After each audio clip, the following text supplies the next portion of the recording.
Hi everyone, welcome to my channel. I am Shreya and I am a digital nomad. I have witnessed moving different places while also working, making sure that my career progresses. 2 years ago, when I was not so experienced, I wasted almost 3 to 400 euros per month when transitioning to a new location. But now I have had so much experience and I have some resources at hand that I like to use to save my money, my time, and also my energy. On my recent travels to Greece, I was able to make sure that I spent close to nothing in transitioning and also save hours of planning along with making sure that I integrate into the new routine very smoothly. These tips come from my research and my experience, so if you find any value in them, make sure that you like my video and also subscribe to my channel for more such videos. The first theme is getting there. The first tool that I love to use is the one to find the best way to get to the location where I'm planning to move, which is Skyscanner or Kiwi. These two are amazing to find flights or trains or buses. There's one more tool called Omeo, which also gives you the ways to get there by road or by ferries, if that could be a more convenient and money-saving way. These websites compare different modes of getting to that certain location from your starting point, so it can come in handy if you want to look at the comparison and then go for the best option. If you're in Europe, then Flixbus is also an amazing app, or the local buses that are pretty cheap to take, even starting from sometimes 5 euros for almost 400-500 kilometers of distance. Second is booking.com or Hostel World for finding my temporary location. I like to first get to know about the location, about the layout of the city. So these tools are easy to understand what could be the budget and what could be the potential area where I could live. And also I rely heavily on Facebook groups on finding my accommodation.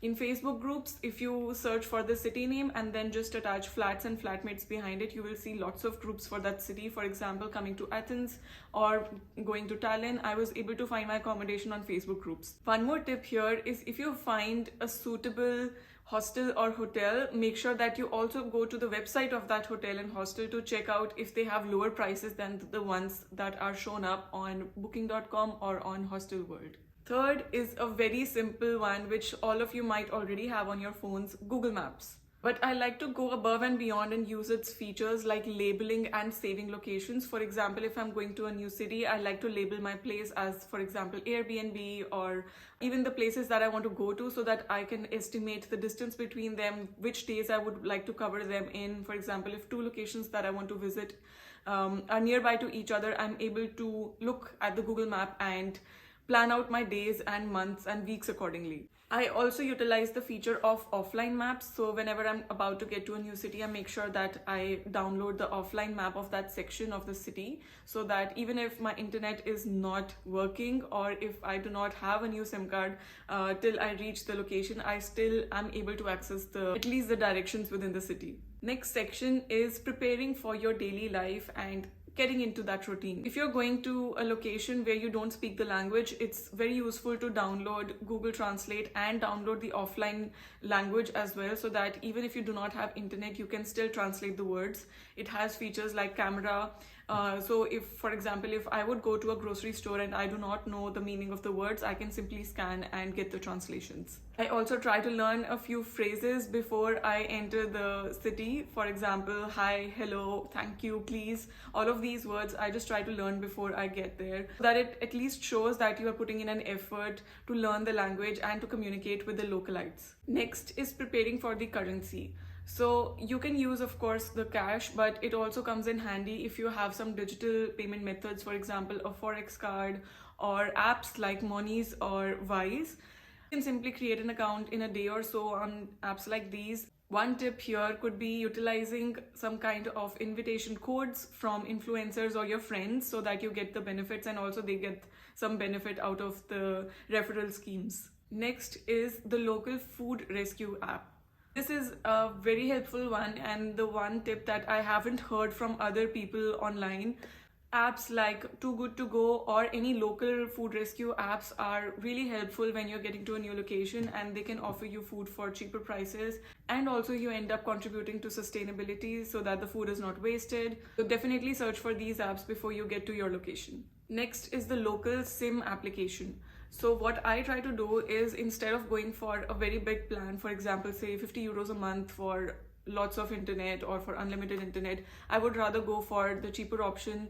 For example, I literally got a €1 SIM card in Tallinn in Estonia, and from that card I utilized that €1 I think for almost a week. The internet did not get over, but after that I just used the mobile application of that company to top up, and it almost costed me literally 5 to 7 euros a month instead of giving everything up front. Next is the very obvious one, which is having the local taxi app. So make sure that you search which are the taxi companies that operate in that city, and make sure that you have an app for that. I personally use public transport a lot, so I try to also know about the public transport system there. For example, coming to Athens and also before going to Tallinn, I made sure that on the first day that I get there, I get my card made, the local public transport card made. It gets cheaper for me, and also I have more flexibility to move around within the city. Next is also a very simple one, but just a prompt reminder that you should be using it, which is the weather app. Make sure that you also see the forecast for the coming few days. For some cities, I understand that is not that predictable. For example, if you go to London, the weather can change even in the next few hours. But it's so helpful if you're able to see the forecast and plan your day and activities accordingly. This one trip that was to Valencia, and I had 2 days in between in Madrid, and it ended up raining on both the days. If I had taken care of this, I would have definitely made better out of those 2 days and planned out some indoor activities. Okay, I'm going to pause and ask you to please like my video if you found anything valuable from what I have shared till now, and also if you found some other apps that could be helpful for me or for other people who might be looking for something similar, make sure that you drop a comment down below. Coming back to the next section, which is specifically for the digital nomads like me, I would like to share that sometimes, yes, I also do struggle to make sure that I keep a fine balance between work and enjoyment. So for that, what I use is simple project management tools for myself, like Trello or maybe any to-do lists that keep my head and my work sorted. You can use the most basic to-do apps as well, something like Trello, something like Apple Notes, like Google Keep, but make sure that you do keep your work and your days and weeks planned in advance so that you have more predictability and lesser stress. I also like to use Google Calendar to make sure that I have blocks of time for work, YouTube video preparation, and also for my outdoor activities and enjoyment. So you could use Google Calendar or Apple Calendar, simple tools like that, just to make sure that your work and your activities, they are kept well in balance and kind of separated out from each other, because otherwise you'll not be able to enjoy both. A final one is to remind you that make sure that you keep all of your documents in a digital format as well, so that just in case they need to be handy, you have them.